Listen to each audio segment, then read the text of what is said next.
Hey Puss. Hello beautiful. How you doing? What a lovely day. How you doing?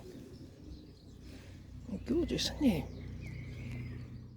Hello there and happy Easter. It's Easter Sunday, April 2021. For some reason in my head then I wanted to say 2014. God knows where that was coming from.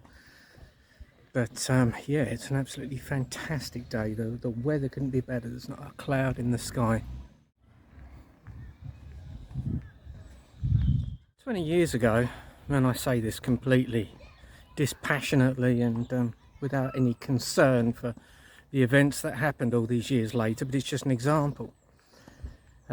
Easter occurred 2001 and I was fresh out of a relationship and you know, not the happiest bunny alive, but that Easter was no different to any other weekend on paper.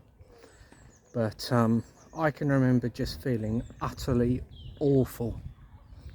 It was 4 days that seemed, you know, minutes seemed like days, days seemed like weeks. It just went on seemingly forever and it was horrible. And there is something there, you know, there's something that's ingrained into us, these times where enjoyment is apparently mandatory, you know, and you're meant to be doing certain things with family and gift giving and the like. And it has a profound effect on, well, I think a lot of us. When life and ourselves have conspired to not be in a kind of social situation at those points in life, you know.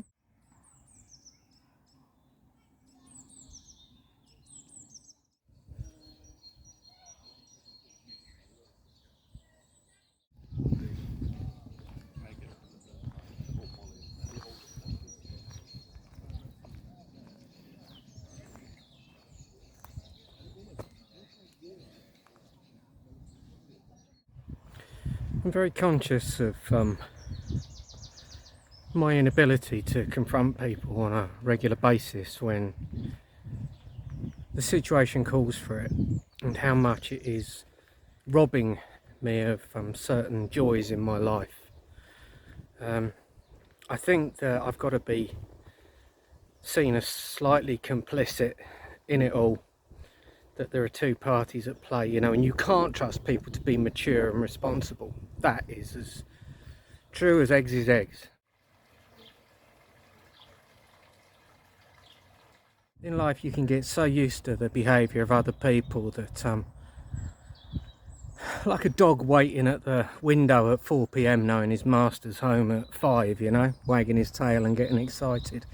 We know, it's just imprinted in us, you know, we all have sort of a clock inside us that says this is likely to happen at this time. And of course we've had a bank holiday weekend, no work in the world on Friday or Monday, and Sunday's Easter, you know, today. And I knew Thursday night I had this sense of dread, because no matter how much I may have confronted the situation, people are having gatherings within my house. And sure as eggs is eggs, again using that old phrase, there was a gathering in my house on Thursday night, and it made me miserable. I was hovering on the keypad of my phone to report it to the police, but I just haven't got it in me to do it. And it's nothing noble, like I don't want to betray people I live with.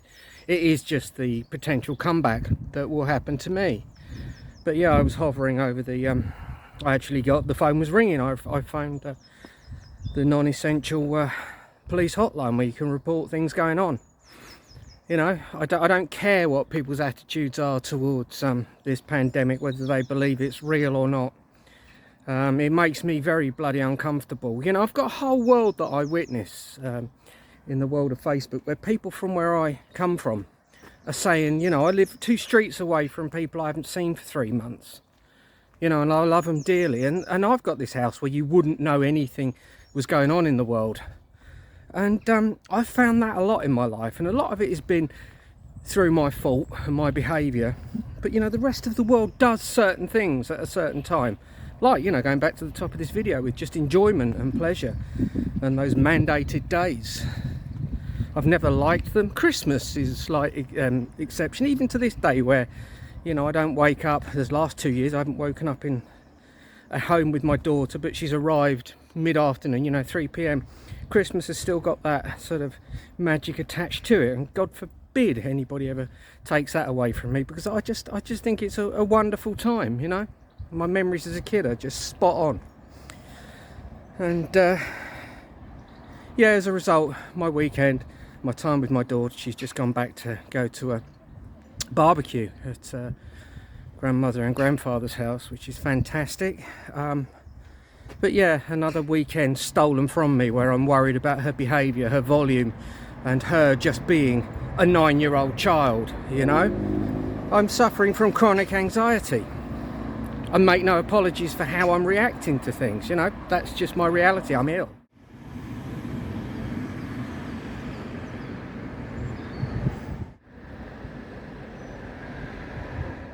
There are massive shifts in my life happening that are completely understandable and all part of the natural order of things that I'm beginning to really resent, because of the relentless anxiety that I'm having imposed upon me by living with people who just don't give a damn about other people, you know. My daughter is no longer a little girl, really, you know. She's 10 in 3 weeks' time.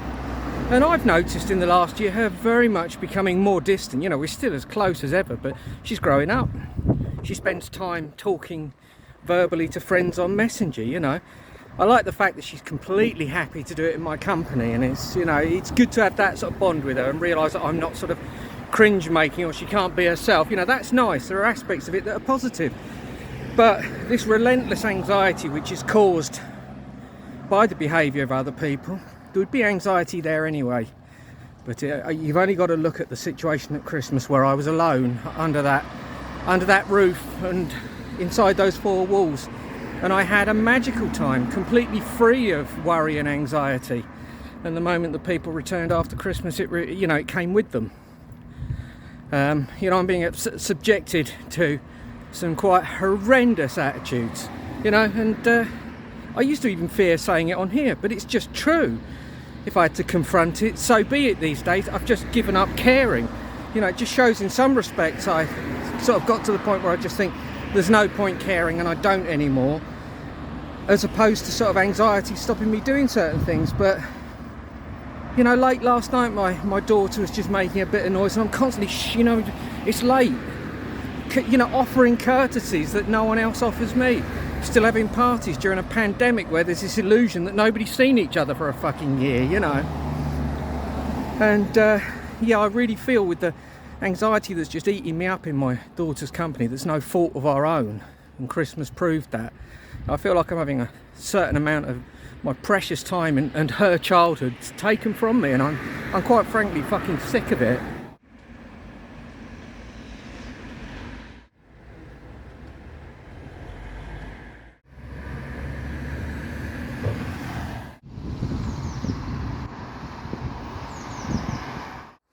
Maybe I'm wrong, and karma is a tangible force in the world. I don't think it is, but there's far too many good people having terrible things happening to them, and terrible people living in the lap of luxury, you know.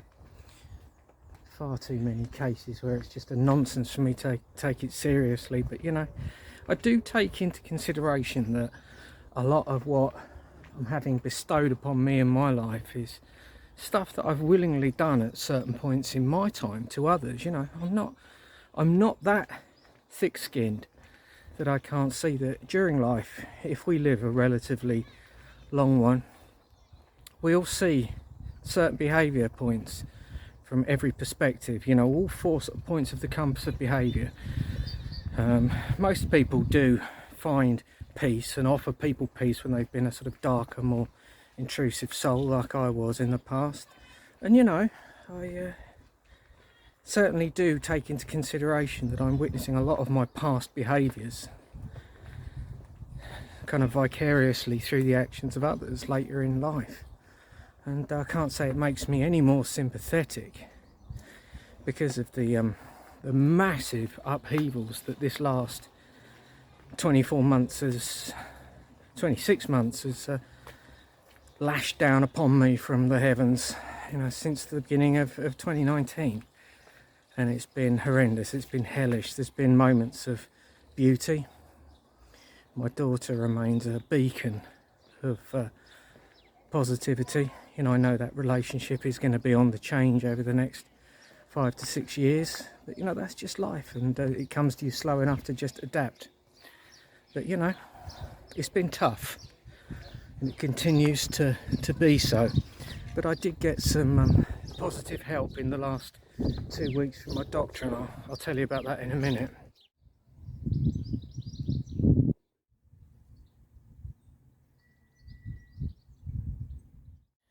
About a week and a half ago I had my monthly consultation with my GP, and she said, how are things?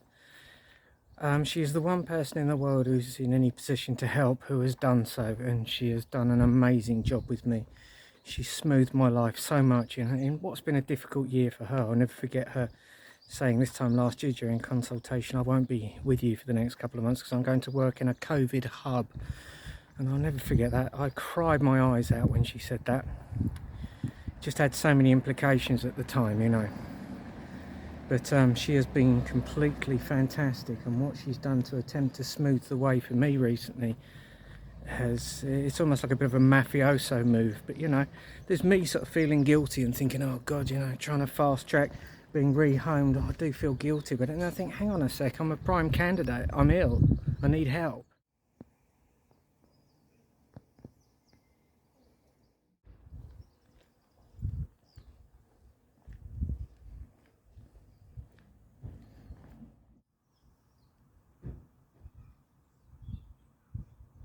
Told my doctor straight the position that I'm finding myself in with regards to where I live and just what it's doing to me. And without even asking her, she said, right, this needs speeding up. And she wrote a letter backing up my claim for housing, just saying it's all true, you know. And I still feel like, oh God, I feel like I'm trying to get out of PE at school, you know, and bogusly writing a note from my mum in my childish handwriting and wonder why they don't believe me, you know. So it's beaten out of us in my generation. Any trust is just beaten out of you from if you were born in the 1970s and before that. Every bit of self-belief just beaten out of you. But she heard my story, she listened intently, and she said, right, here's the letter. And it came about 3 days later, and it said that me, the patient, is awaiting intensive psychotherapy for everything I've been through, and explained yet again, reiterated the exact points that have affected me in my life, and said we can't start that treatment until he's settled somewhere because the living conditions that he's in are the primary problem. And I just thought, what a genius way of putting it, what a brilliant way of putting it to get the ball rolling quicker. You know, I'm so grateful for the way she worded it. But you know, it does say so much about our generation, and a lot of you are my age and around that. Self-belief, you always feel like the system and life and people around you, because we're all products of that system, we all end up feeling like we're trying to pull a fast one. We're always waiting for somebody to try and burst the bubble and sort of find out a truth that contradicts how you genuinely are and how you feel and what you're saying about life. I bet I'm not alone in that one. I bet that's rung a lot of bells with a lot of you who get this far in this video.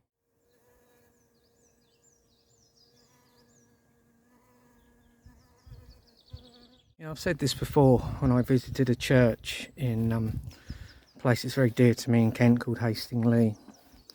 And I said of that church, this was a good 11 years ago I made that video, that I've always found a peace. I'm not a religious person, but I've always found a certain peace in these places, and certainly in churches. From my own standpoint, you know, there's a line in Star Wars where Amidala, you know, invasion is coming their way on her planet, and she says, you know, the powers that be say we can whisk you to safety, and she said, no, my fate will be no different from that of my people. You know, I'm not sort of putting the seal of God upon myself or anything, but similar to how I feel, that in that I've quite regularly entered churches and prayed in my own way, shared my hopes, feelings and thoughts about the world and good tidings. And why should I be any different to the centuries of people that have come before me and offered those thoughts in a place like this? I think it's a fantastic place to do that, and I can feel the echoes of the past, and I kind of like adding to that echo chamber of peace and hope. You know, I don't see anything wrong with that, in the fact that I hope you saw that, in that I'm not religious, but I find such peace in churches.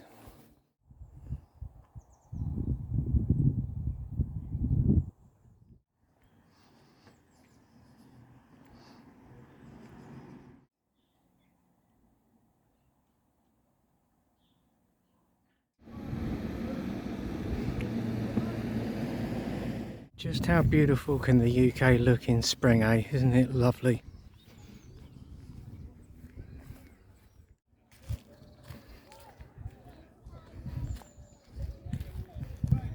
Sum it up on this beautiful Easter Sunday.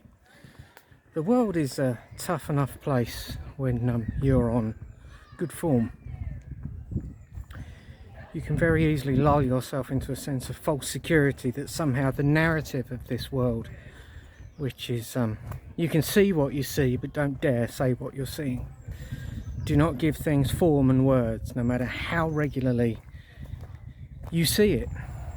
And it builds a internal struggle and an internal war with from the most simple of people up to, you know, those who are rocket scientists. Where it struck me with a conversation I was having with my dad yesterday. He said, do you really think, UK sitcom from the 1970s about the Second World War, by the way, he said, do you really think that Adolf Hotman would offend people with the way they use some slightly racist language to describe the Indian help? And it's all been whitewashed now. Shows like that wouldn't get shown certain aspects of very strong realities of the time, like Fawlty Towers with elements of race and the stuff. They've been whitewashed, you won't see it again. Little Britain, whitewashed, you won't see it again. But they're cultural artefacts of a time where things were very different. And still to this day, you go into a working class male environment at any place of employment, you'll soon see that all of the things we're not allowed to see in popular culture, they're alive and well, they're alive and kicking. As I've said 1,000 times before, I saw instant dismissal level racism, abuse, verbal abuse of women and homophobia. I saw all three of those things within half an hour of starting my last working class job. I went into that job very beaten, broken, scarred by life, but I was okay because I had the company and the love of a very, very wonderful person in my life at that point in time, who's no longer with us. Made that job tolerable. Used to come home and laugh about it. Used to give people names and create little almost comedy skits to amuse my dearly departed friend over what I used to witness. But when she was no longer there, you know, I was just facing a situation where it was just relentlessly abusive. From the moment you walked in the morning, the people you'd worked with the day before, as you're not a permanent employee or a temp, you've worked with them all day the day before, chatting away. Culture dictates, well, you don't work here. They just completely blank you. Within weeks of working at a job where people get fed up with the speed that temps work at because they're learning the job. People take over and don't let you get involved in the heavier stuff. And one guy, when for about the 5th time in the morning I'd been completely overruled and said, no, don't worry, we'll do this, because it was a heavier job, and if I got involved it would take an extra 4 or 5 minutes. He just looked me up and down, massive hulking great bloke, and just said, you're really not cut out for this job, are you, mate? The me of now would think quickly and just say, what are you on about? You're just not letting me do the work. You know, give me a break. You know, I've changed and strengthened to that extent, but at the time I was vulnerable. And that's what we face. There is a whole world where we're convinced that certain things are now artifacts, culturally, artistically, and whichever way you want to view it. But the truth of the matter is, if you leave your house and you go out into certain environments, you will see that, yeah, we're not allowed to say it, we're not allowed to view it, but it's all alive and kicking. This illusion somehow that we've sanitized and bleached the ugly side of society and life is so damaging for those of us who have to operate amongst it. You get middle class people, I'm surrounded by them on Facebook, you know, and don't get me wrong, they're all good people, and some of them have got their eyes open enough to see what I'm saying and, you know, and think it for themselves, you know, and they're not influenced by me. But, you know, the world is a brutal place, and just because the middle classes are all on one knee outside the gates of this park for Black Lives Matter and saying not in my name, and I take responsibility, you know, all single-handedly curing the problems of race, sexuality and everything that goes with it, just by these absurd public displays of nothingness. The world is alive with racism, homophobia, verbal and physical abuse of women, the whole bang shoot, it's all still there. But we've had a cultural and artistic whitewash that gives us the illusion that it's no longer there. It is there, it's tolerated by the hierarchy, not necessarily encouraged. In fact, yeah, I've seen it encouraged. I've seen jokes about sexuality actively encouraged by a supervisor of mine in the last job I did. Yeah, hilarious. Men fancy men, isn't that a fucking laugh? You know, it's alive and it's kicking, and those people who are adding to the whitewash and adding their meaningless bleach to the concoction that is sanitizing our world in a very surface level situation and not any deeper than that, you're damaging things, and it can't be repaired.